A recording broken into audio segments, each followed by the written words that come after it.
Y si hoy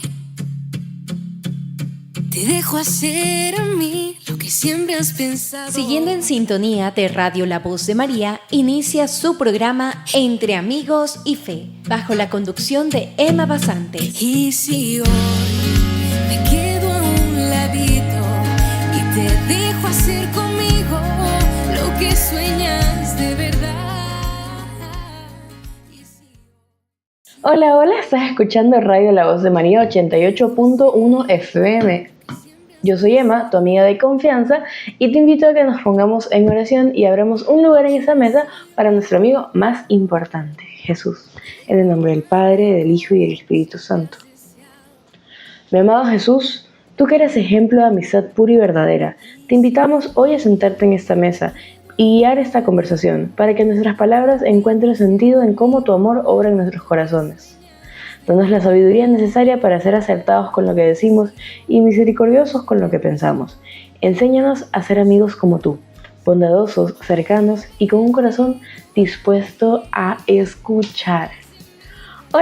Hola, queridos amigos. Este es nuestro tercer programa al aire.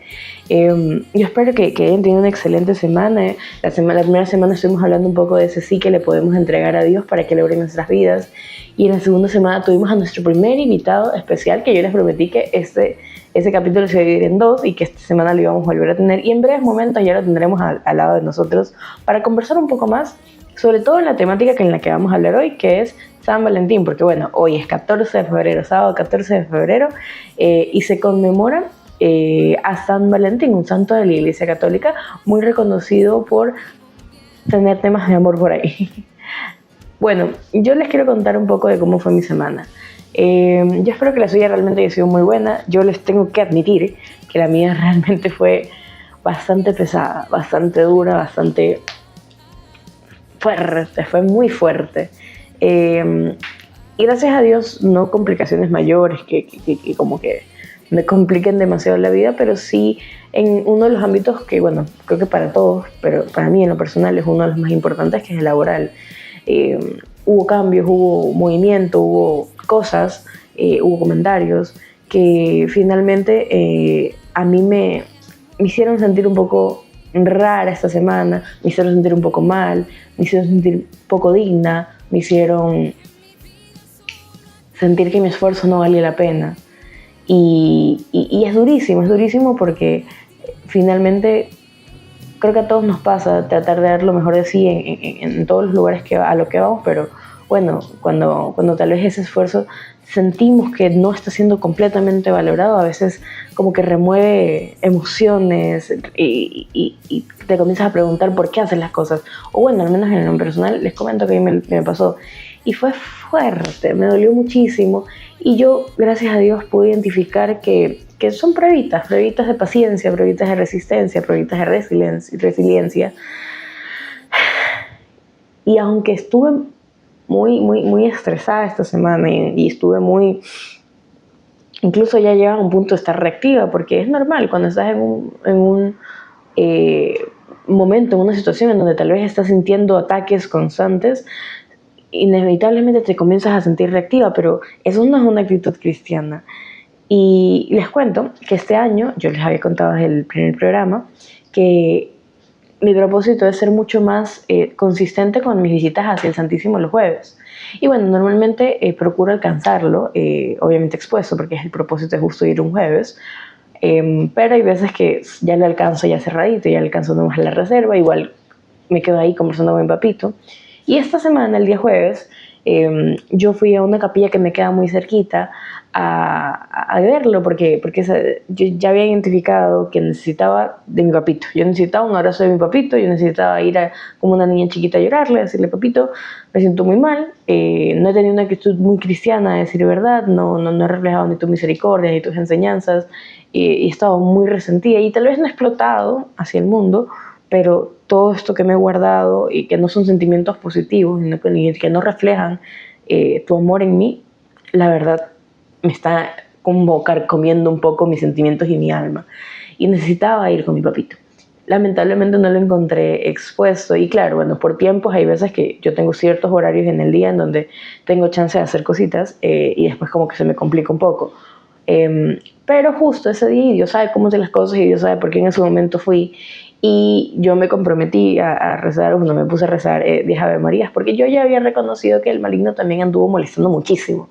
Entonces a mí algo que escuché hace unos meses es que el repudio al pecado y cómo Satanás no le gusta el lugar que tiene María en nuestra historia salvífica.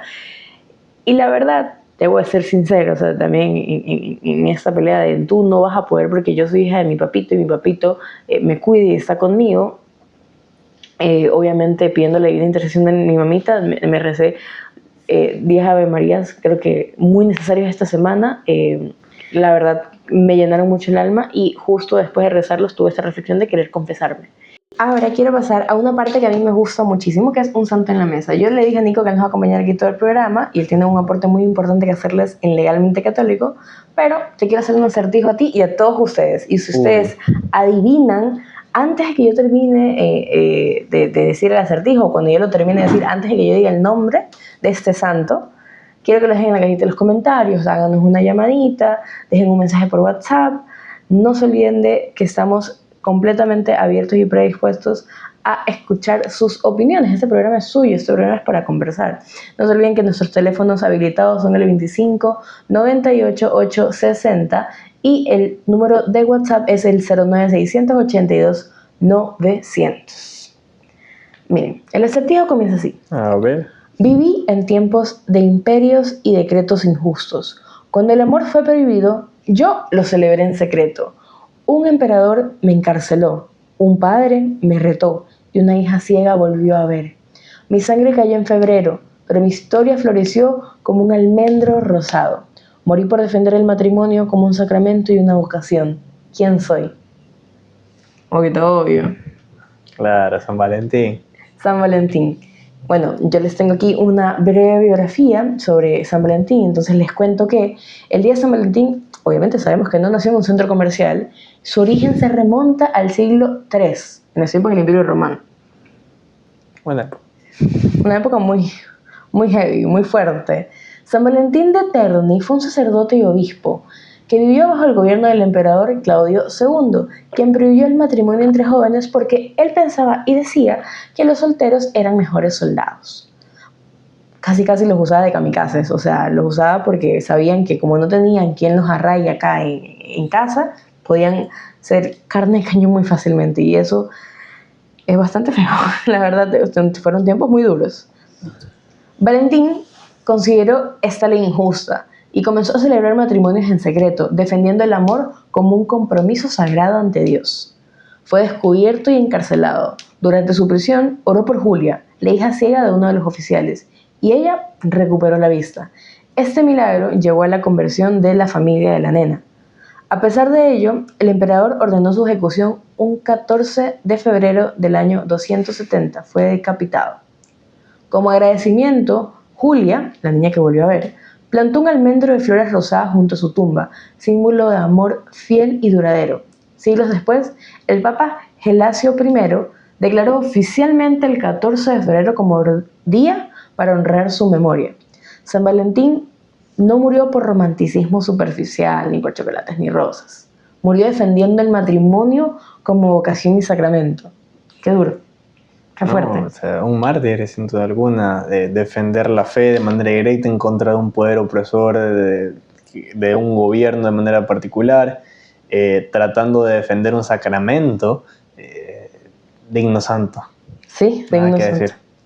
Bueno, yo la verdad me quedo impactada con la historia de San Valentín, porque ya, bueno, el comercio y la inmediatez ha hecho que él sea un bebé en pañales con una flecha de Cupido y flecha, un arco y flechas, pero es un santo de la Iglesia Católica, un santo mártir que defendió el matrimonio, un sacramento que lo instauró, que lo elevó a sacramento a Jesús. Y justo por eso hoy se los traje a Nico y quisimos hablarles un poco de nuestra experiencia, porque tal vez ahora el matrimonio siempre se busca con esta garantía de, bueno, y si nos divorciamos, existe la posibilidad de... Capitulaciones matrimoniales. Capitulaciones matrimoniales. Nosotros que somos abogados siempre nos dicen, no, pero las capitulaciones. Y legalmente puede ser una estrategia muy buena, pero es que en el fin del matrimonio no es que cabe. El fin del matrimonio no es casarse con que, bueno, algún día me puedo divorciar, porque es un compromiso. Y si dejamos de tratar a las cosas como lo que son, como compromisos, si las palabras, y se los decía la vez pasada, comienzan a perder el significado, comenzamos a perder la sociedad. No me voy a meter en la distorsión de la institución del matrimonio, pero eso espero que invites en la próxima para hablar al respecto de aquello. Que sí, hay un montón ahí. Y miren, San Valentín luchaba por justamente eso, por prevalecer que el matrimonio como sacramento y como vocación siga siendo celebrado y siga siendo una forma también de alabar al Padre. Claro, una forma de generar familia, una forma de consagrar es familia. Un sacramento que te lleva directamente a Dios.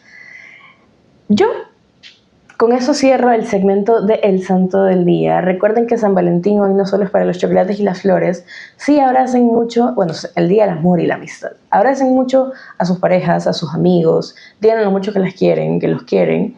Y también, si pueden, cuéntenles esa historia. ¿Tú sabes quién fue San Valentín? Bueno, yo lo escuché en Radio La Voz de María, en el programa de este sábado, hoy a las 3:30 de la tarde. Yo lo escuché hoy y te lo comparto, porque es un santo mártir que merece ser visto y ser recordado más allá de los chocolates y las flores, que sí son bonitos, pero que finalmente no son el fin de su vida y de su entrega a Cristo. Y al fin y al cabo la festividad es eso, ¿no? Es en honor a un santo de la Iglesia Católica que murió mártir por defender el sacramento del matrimonio. Qué loco, cómo las realidades solo se ajustan a la época.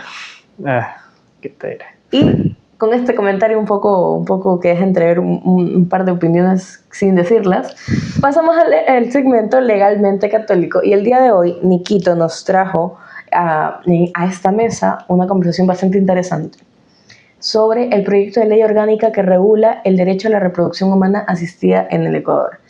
A ver, Niquito, introdúcenos un poco en el tema. ¿A qué se refiere este proyecto de ley? Porque es importante que ustedes lo sepan.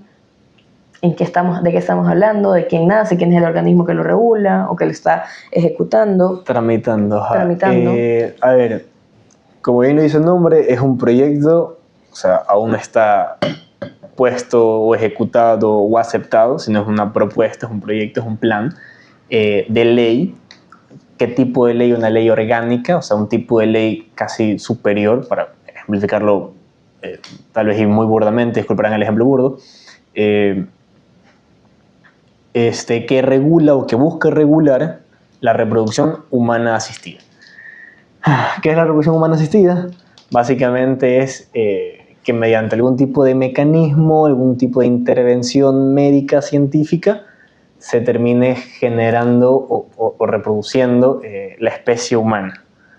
Esto podría sonar humanista, benévolo, buenista, si es que se quisiera de una u otra manera buscar algún término como para ejemplificarlo. Sí, más allá de eso, si se quisiera entender que la persona que no puede concebir trate de poder tener ese hijo que tanto desea, que tanto anhela, pero no puede. O sea, si lo vemos de ese lado. Pero realmente, de manera muy lastimosa, lo que termina siendo esto es una forma encubierta de banalización o comercialización o degradación del ser humano a un simple objeto mercantil. Uh-huh. Así de crudo, así de fuerte y así de triste como realmente suena. Sí, no, y es lo que es.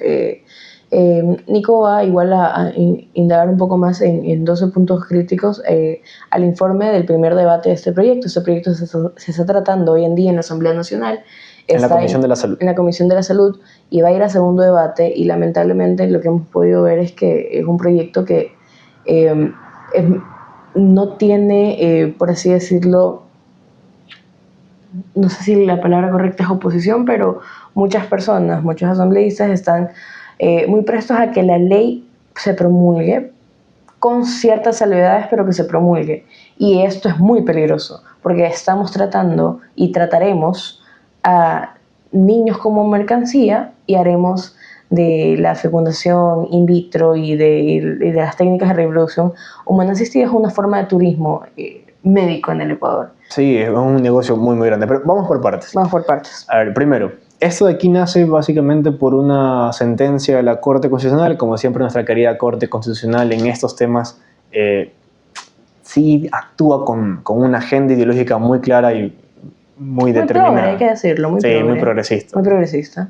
Incluso cuando estaba Ramiro Ávila Santamaría, con mayor presencia de la ideología. Pero bueno, ¿qué pasa? Hay una sentencia a la cual atiende la Defensoría Pública para proponer este proyecto de ley. O sea, quien propone el proyecto de ley es la Defensoría Pública en cumplimiento de una sentencia de la Corte Constitucional. Okay. Para dejar claro esto.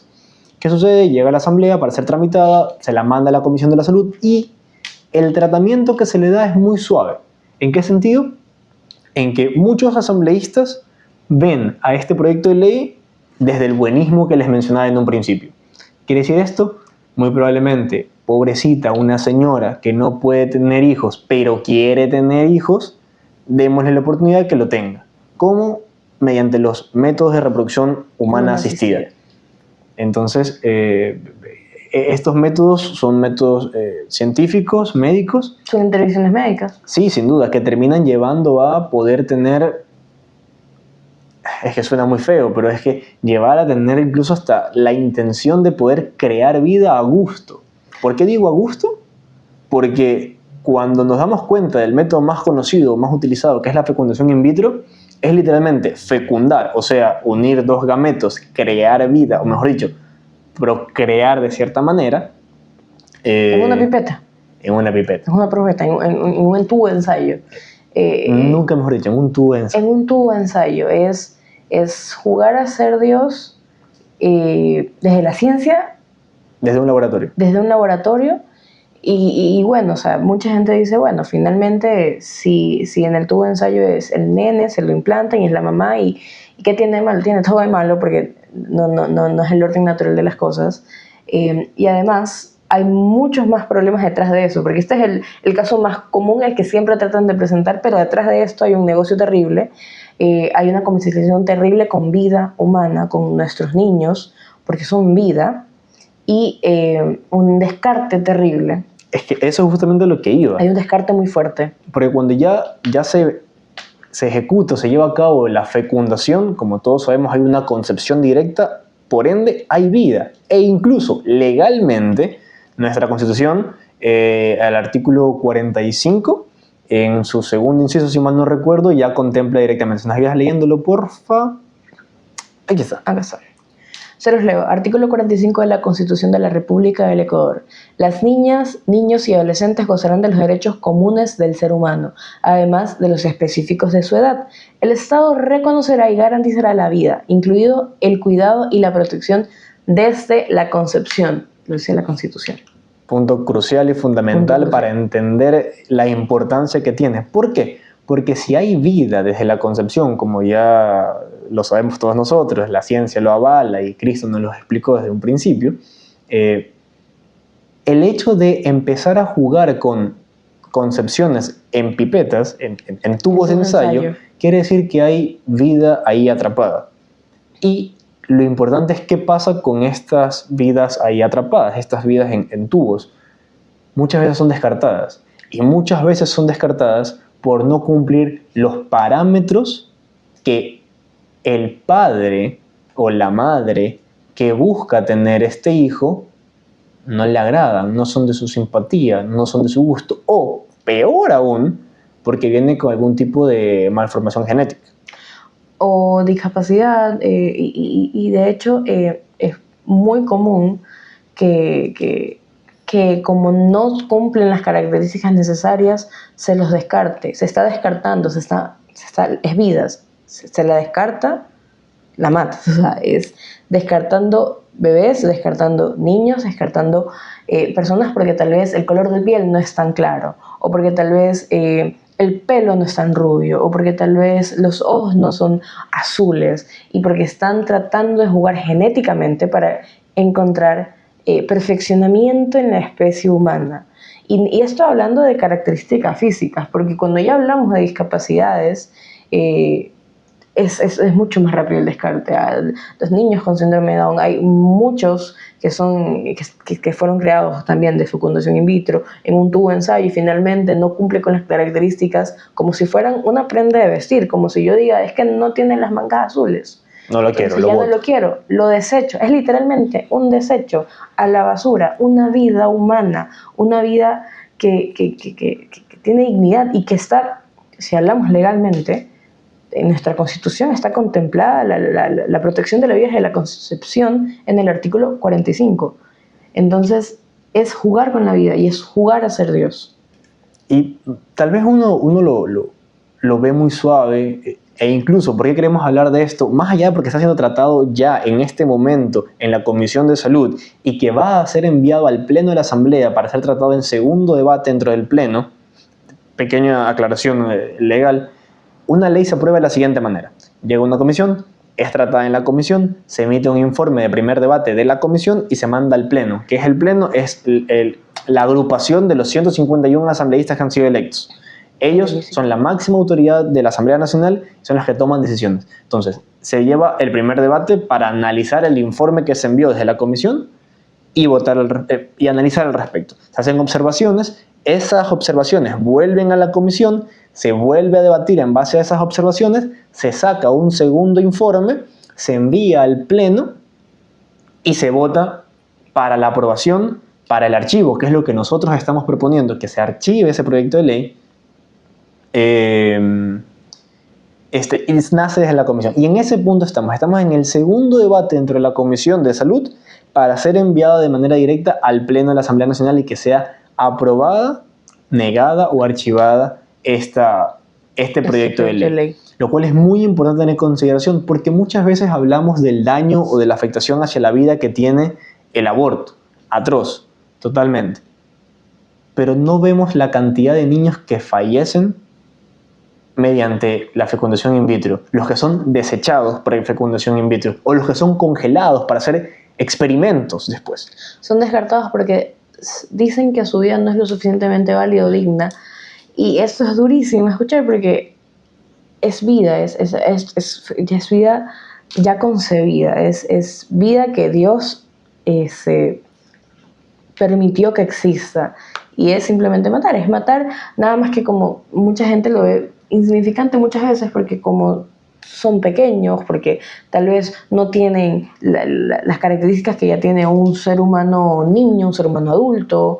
Lo mismo que pasa con el aborto. Sí, completamente. Solo pido que por favor, y disculpen por lo grotesca tal vez de la imagen, pero les pido que grafiquen en su cabeza, imagínense un bebé recién nacido que porque no te gusta su color de piel, porque no te gusta su tono de ojos, porque no te gusta, no sé, el tamaño con el que nació, porque tiene un dedito de más, porque vino con labio leporino, porque tiene síndrome de Down, por cualquier cuestión en particular, lo coges y lo tiras a un tacho de basura y lo dejas ahí.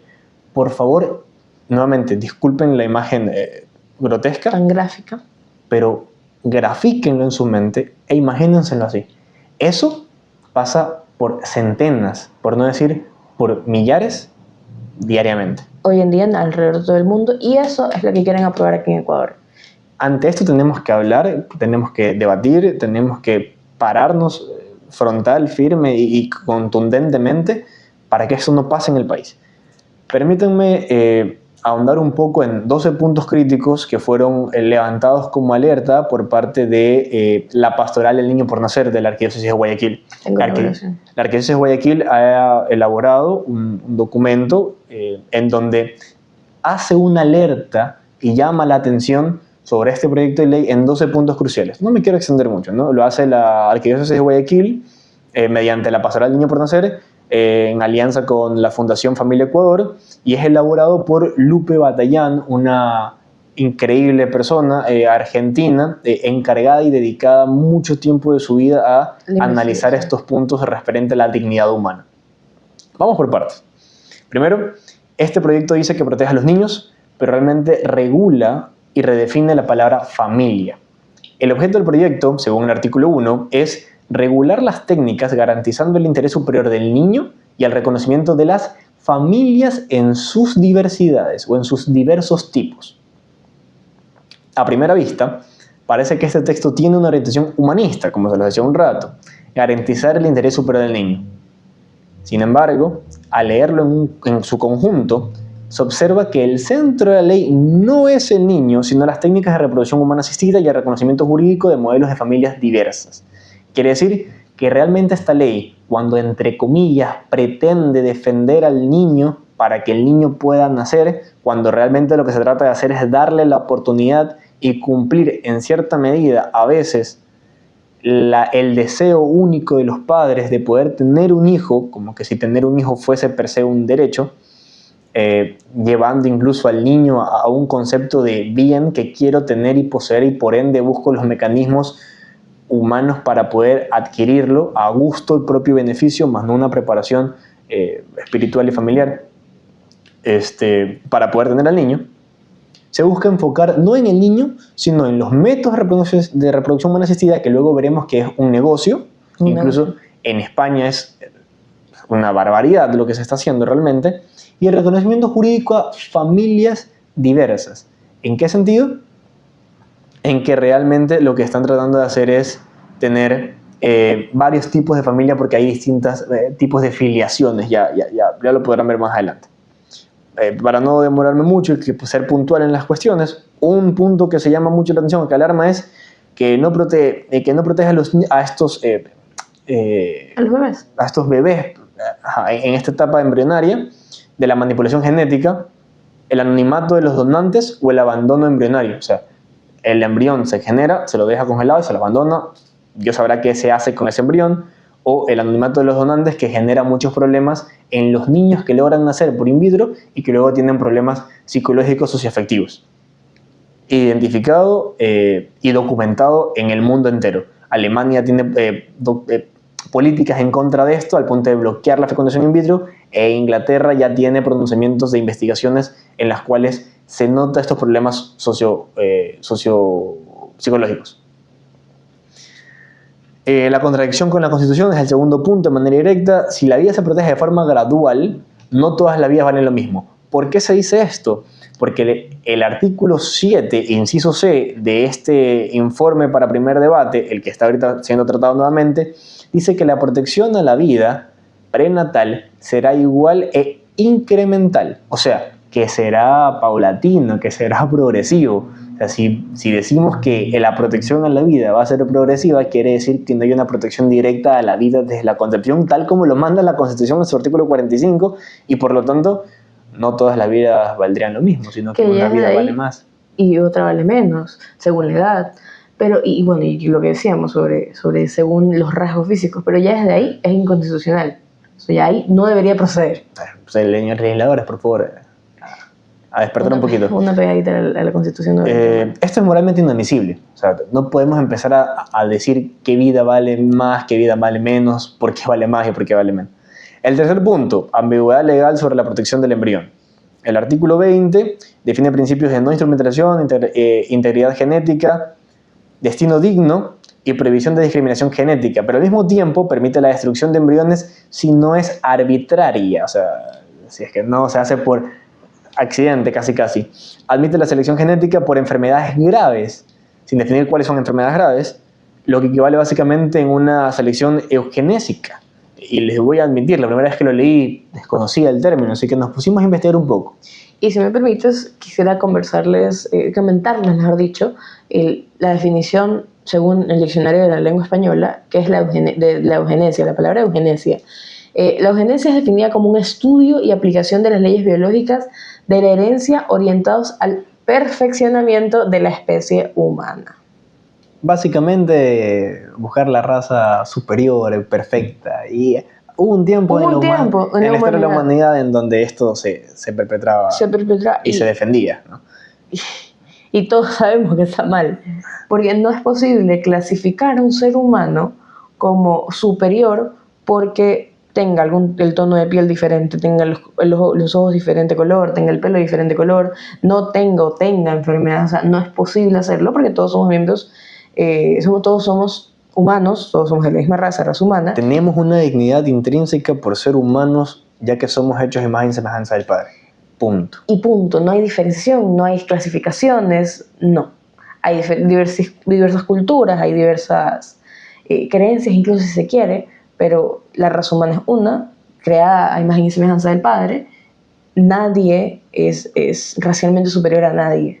Y cuando alguien quería probar la superioridad de una raza, comenzaron los exterminios más recordados y grandes de la historia. No, además, o sea, la ley busca la selección genética cuando hay enfermedades graves. Lo maquillan para no decir, ok, si el niño gestado, o sea, la vida ahí naciente, viene sin un dedo, viene con labio leporino, viene con síndrome de Down, viene con autismo, viene con cualquier tipo de enfermedad grave, es descartado. O viene tal vez pesando menos. Estamos descartando a personas que no nos simpatizan, que no nos gustan, o incluso que son feísimos, personas con capacidades especiales o discapacidades. Entonces, es atroz. Es como descartar prendas de ropa. Es lo que hemos conversado, o sea, denigra y degrada al ser humano a un objeto comercial. Así de simple. Reconoce tipos de conservación, pero no su duración, ni quién paga la conservación de este embrión, ni qué ocurre al vencerse ese tiempo de conservación. Se lo bota muy probablemente. Es lo que pasa en la práctica, se lo termina desechando. Y nuevamente, la imagen del niño tirado a la basura. Estamos hablando de personas humanas, no de frutas con fechas de vencimiento, dice Lupe Batallán. Cuarto punto, destino digno, la legalización encubierta del descarte embrionario. El artículo 20 dice lo siguiente: los embriones no pueden ser destruidos arbitrariamente, su destino y tiempo de conservación se regulan en el reglamento de la presente ley. Parece una cláusula de protección, pero es una cláusula de eliminación controlada, lo que les decíamos hace un segundo. Básicamente no se dice de manera directa cómo se va a manejar esto. La ley asume que hay vidas humanas en espera, o sea, vamos a la vida ahí manteniéndose congelada hasta que alguien venga y decida, porque es su gusto, tener un hijo, de implantarlo mediante inseminación y todo lo demás. Con fecha de caducidad y que ha llegado el momento de que podrán ser eliminarse legalmente, o sea, eliminar vidas legalmente. Hay algo que incluso es un ejemplo que tal vez para que lo podamos ir graficando y para que tal vez cogiendo estas similitudes podamos ir sintiendo lo que esta ley trata y propone, y con un ejemplo tal vez un poco burdo. Normalmente la gente dice, adopta los perritos, no los compres, adóptalos aunque no sean de raza, y mucha otra gente dice, no, yo quiero un perrito de raza, entonces yo voy a ir a comprarme un perrito con estas características y el perrito del que no, que este pobrecito que se quede en el refugio o que muera a su suerte. Mismo, lo que quiere hacer esa ley es permitirles a las personas y a los que quieren tienen el anhelo de ser padres, ir a elegir como si fuera un catálogo cómo quieren un niño, con qué características lo quieren, con qué enfermedades no lo quieren. Es más, la ciencia ha avanzado tanto que finalmente no, es que yo tengo inclinación a tener diabetes, entonces vamos a modificar genéticamente a los niños para que no salgan con estas dificultades a largo tiempo. Y esto es un problema, porque es como ir a elegir un plato en un restaurante, es como ir a elegir a la carta un perrito, y mucha gente está en contra de la venta de animales y de la selección de perritos de raza pura, porque hay muchos perritos necesitados que son mestizos, y hay mucha empatía sobre eso, y hay mucho buenismo sobre esto, que claro, o sea... Pobrecito el animalito, pero nadie se preocupa por el niño que está... Por los niños que ya son vida, que ya están concebidos como vida, que van a ser que son descartados, que serán descartados con esta ley, porque el debate alrededor de esta ley y quienes pueden tener injerencia sobre finalmente la votación de esa ley es, ok, pero hagámoslo, y hay diversos puntos de vista de cómo hacerlo, pero todos concuerdan en eso, hagámoslo, y eso es un problema muy grande.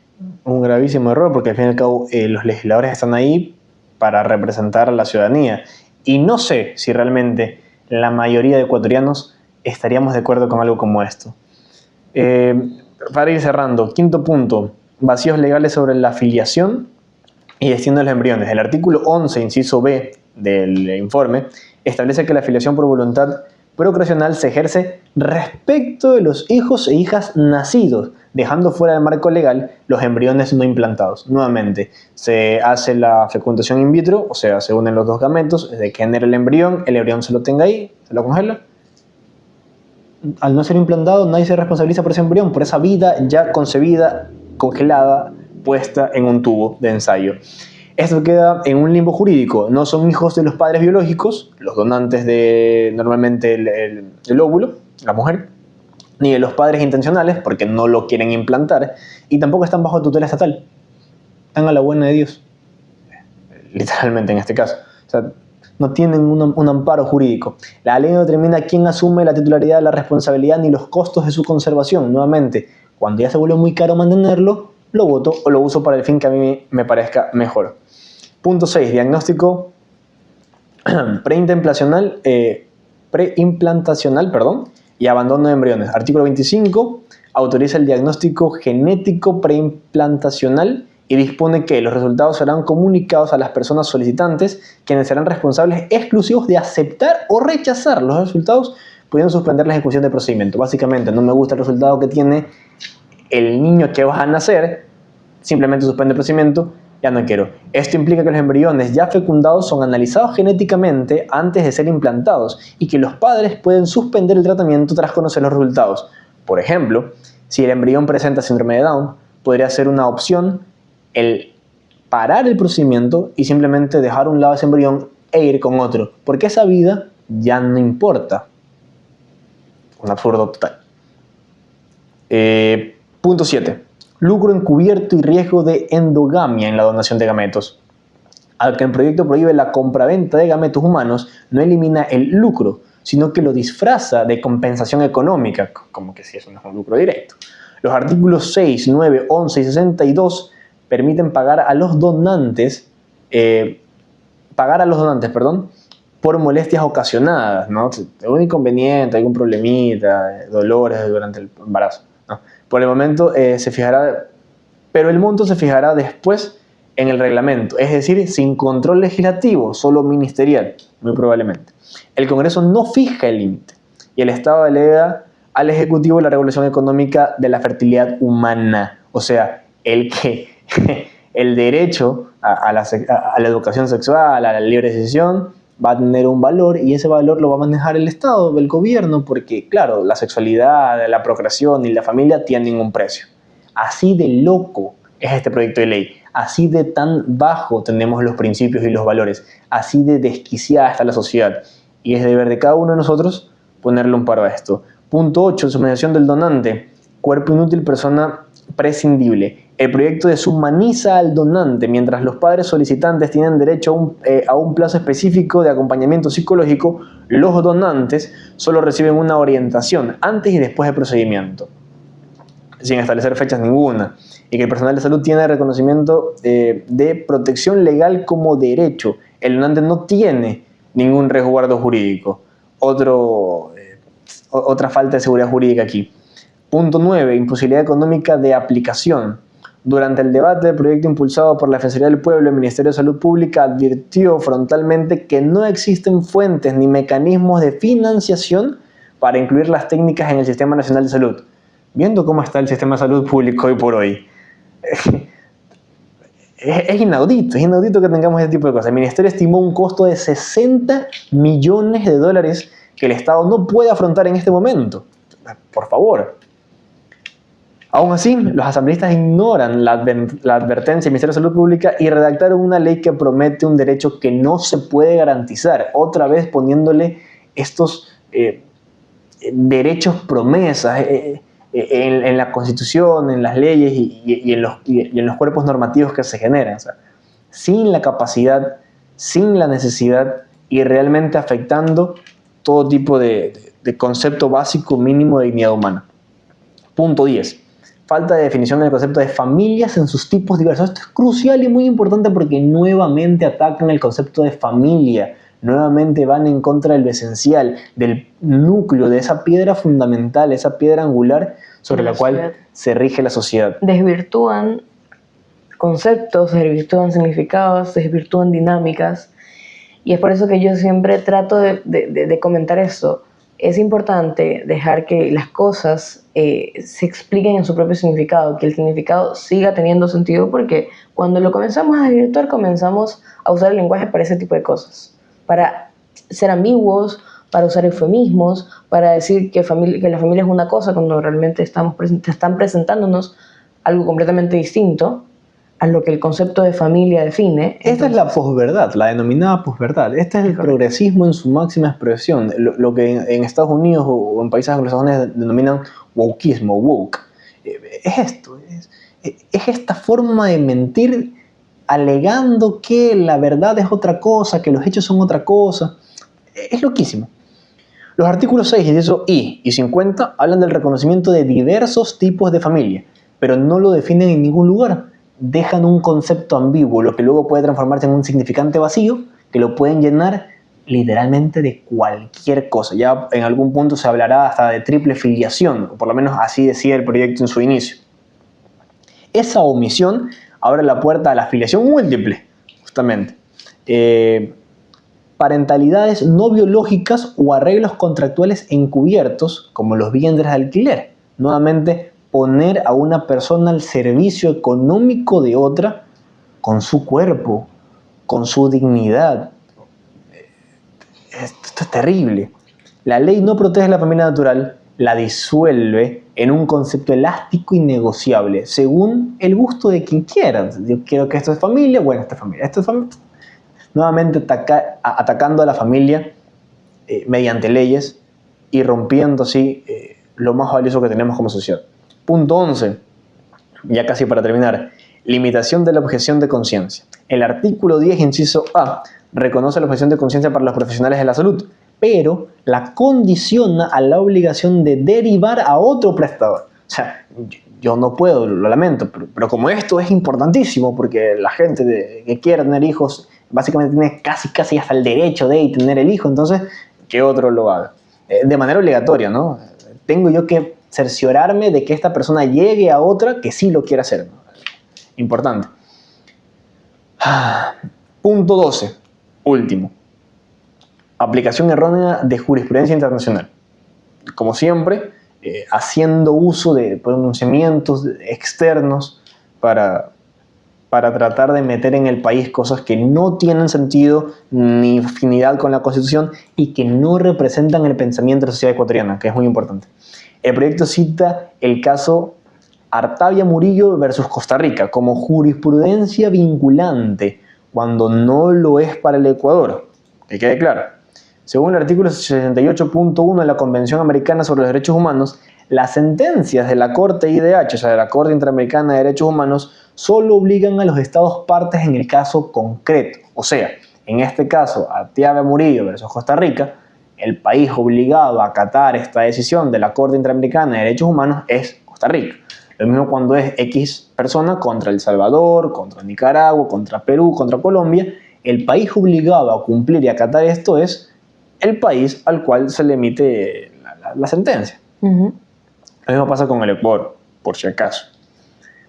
Ecuador no fue parte de este proceso, por lo tanto, su aplicación automática es un error jurídico y, sobre todo, ahí sí afecta a la soberanía nacional, ya que este concepto ha estado muy en boga en estos últimos tiempos.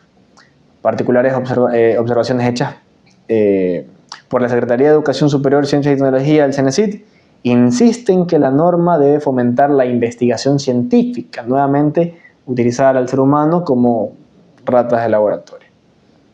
El ACES sugiere también ampliar el ámbito de aplicación para incluir profesionales de la salud y servicios privados, nuevamente con el negocio por delante. Ha sido un sinnúmero de recomendaciones que ninguna dice estamos comerciando con vida humana, sino, bueno, ¿cómo lo podemos hacer de mejor manera? Para que legalmente estén cubiertos, para que no se vende tan mal, para que parezca que esto es pura medicina y usar la ciencia a favor del ser humano. Por ejemplo, mira, lo último, el IES, el Instituto Ecuatoriano de Seguridad Social, advierte sobre el uso del principio de la vida desde la concepción, señalando que puede contradecir la Constitución. Es que eso es. No tiene sentido común ahorita. O sea, por favor, es simplemente abrir la Constitución, no son muchos artículos, el 45, directo. Y yo quería compartirles, porque ustedes se les dicen, a ver, pero pero es que sí salen, finalmente si ellos quieren, es la vida de ellos. Y al día de hoy, en un país que lleva muchos años practicando las técnicas de reproducción humana asistidas, esta noticia salió en el 2026, o sea, en este año, hay una pareja que en Estados Unidos, los nombres son Tiffany Scott y Steven Mills, fueron a estas clínicas para poder hacer una de estas técnicas de reproducción humana asistida, particularmente fecundación in vitro, que es la que hemos venido conversando particularmente. Es la más común también. Es la más común, es la más utilizada. Y bueno, le dijeron que finalmente se pudo concebir con uno de los embriones que ellos tenían.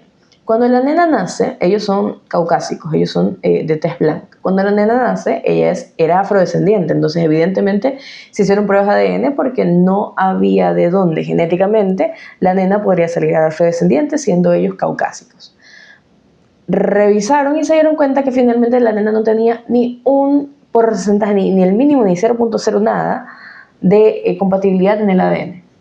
O sea, la nena que nació en el vientre de una familia alejada completamente a su familia original es perteneciente a otra familia. O sea, es una nena que la clínica cometió un error garrafal, un error literalmente de vida. Y claro, estos padres quieren a su hija, la aman mucho, pero al mismo tiempo están preocupados porque hay un embrión fecundado que puede ser implantado o que pudo haber sido destruido o que puede estar para implantarse en otra persona completamente distinta. Y esto es uno de los muchos riesgos que se corren al día de hoy. Otro riesgo legal es que los padres biológicos de la nena la reclamen, porque esto sí sucede, que los padres la reclamen. ¿Y por qué esto es importante saberlo? Más allá de conocer que hay casos reales alrededor del mundo y lo pueden investigar, lo que decía Nicolás en España, con el contraste con Francia, si nos puedes comentar sobre esa noticia justamente. Sí, por ejemplo, en Francia hubo un año, si mal no recuerdo, 2022, en donde se deseaba hacer este tema de fecundación in vitro, pero para eso necesitaban un óvulo femenino fértil, el cual pueda ser inseminado para poder tener la fecundación. ¿Qué sucede? Que la gran demanda que hubo en Francia impedía a X cantidad, creo que eran unas 1000 familias, el poder acceder a estos óvulos. Entonces, básicamente en Francia había un exceso de demanda que no se podía cubrir por la cantidad de óvulos presentes. Había una línea de espera. En cierta medida. Caso contrario en España, en donde en ese mismo año se congelaron 40.000 óvulos. O sea, para dejarlos aquí un ratito y que cuando alguien los necesite o alguien los quiera, pues bueno, los sacamos, los descongelamos, los utilizamos y creamos vida en una pipeta. En 1x3. ¿Y por qué es importante hablar de esto? Porque finalmente esto es un tema legal. Pero ¿qué dice la Iglesia sobre las técnicas de reproducción humana asistida? ¿A qué nos, más allá obviamente de lo básico que sabemos, la dignidad humana, a qué nos manda la Iglesia? Y se ha pronunciado, de hecho, les comparto, que la Iglesia, más allá del catecismo, la Iglesia hizo un pronunciamiento, que es una nota, así como la nota que yo les pude compartir en el primer programa. La nota se llama La dignidad de la procreación humana y las tecnologías reproductivas, aspectos antropológicos y éticos. Más allá de dar cátedra de por qué esto es evidentemente dañino para la sociedad y dañino para el ser humano y la dignidad humana, reconoce algunas cosas. En principio reconoce que todo ser humano es persona desde el momento de su concepción. Para empezar. Todos lo tenemos claro. La dignidad es inalienable, independiente de cómo haya sido concebido, si fue en una pipeta, si fue en un tubo de ensayo o si fue por concepción natural. Y el derecho a la vida es un derecho primario y fundamental que todos los demás poseemos. Este pronunciamiento indica estrictamente que cualquier técnica que implique destrucción de embriones, selección embrionaria o producción de embriones para experimentación es gravemente inmoral. Sobre la fecundación in vitro y otras técnicas de reproducción humana asistida, también mencionan que esto realmente no es una verdadera terapia contra la esterilidad que muchas mujeres padecen, sino una sustitución del acto conyugal. Separan la procreación del acto de amor entre los esposos e introducen la intervención técnica de terceros en el origen de la vida. Convierten a un hijo en un producto sometido al control de calidad. Es que es eso, es terrible ver cómo se degrada la humanidad a ser un producto mercantil. Citando el documento, de hecho, dice que es un recíproco don de amor esponsal expresado en el acto conyugal, el concebir. De ahí varios problemas éticos que este mismo documento señala, es la pérdida masiva de embriones y la baja tasa de éxito, porque esto es algo que no lo hemos mencionado, pero También. las técnicas de reproducción humana asistidas no garantizan el éxito de que el niño pueda ser Para nada. concebido, que haya concepción. Y si te das cuenta, hemos hablado de la estructura, de la ejecución, del proceso, del método, pero paremos un segundo en los niños. Primero, los niños que son congelados. Segundo, los niños que son descartados, o sea, tirados a la basura. Tercero, los niños que son implantados y no logran avanzar con el proceso de nacimiento, porque lastimosamente fallecen por la cantidad de complejidades que tienen. Los niños que nacen y tienen problemas físicos por la propia elaboración en probeta. Y de ahí los niños que nacen sanos, pero que a los 10, 12 años quieren saber quiénes son sus padres. Por Y les supuesto. generas problemas psicológicos a esos niños de por vida. Por supuesto, es una falta de la identidad propia. Y la baja tasa también de éxito implica que hay destrucción y hay muerte a millones de embriones. Y la crioconservación, que es básicamente mantener estos embriones congelados, hace que haya un superávit, como lo hubo en España, de embriones, básicamente una matanza de inocentes. La producción de embriones para la experimentación es considerada usar al ser humano como un instrumento de laboratorio en el que se van a hacer pruebas, básicamente. Y es una violación directa a la dignidad que Dios nos dio, dignidad que Dios nos otorgó. Finalmente, hay tecnologías que los podemos conversar con más tiempo en otro capítulo de Entre Amigos y Fe, como la naprotecnología, que es una opción distinta. que sí ataca el problema de raíz sobre la esterilidad de la mujer para que pueda concebir de manera natural, aprobada por la Iglesia. Y es importante conocer todos estos problemas porque creo yo también que lo que dijo Nicolás es muy cierto. Ecuador no es un país que está urgido en aprobar una ley de reproducción humana asistida. No tenemos ni la capacidad médica pública para hacer lo que esa ley quiere. Y recordando que para el año pasado se le debía $106 millones a las dializadoras. No hay dinero para las dializadoras. No se le pagó a Solca mucho tiempo, muchos meses. Se tuvo que suspender muchas veces el servicio. Nuestro sistema de salud no es el más óptimo. No hay capacidad para afrontar el gasto que también conlleva esto. Y eso también es importante hablarlo. Y es uno de los aspectos importantes que esta ley contempla. Pero el más importante para nosotros como comunidad católica es la forma en la que se quiere comerciar, en la que se quiere reducir al ser humano a un simple producto de descarte instantáneo, que tenga que pasar por control de calidad, como si fuera la leche que se va a vender en el supermercado. Y esto es una alerta súper fuerte y que nos debe alarmar a todos como comunidad católica.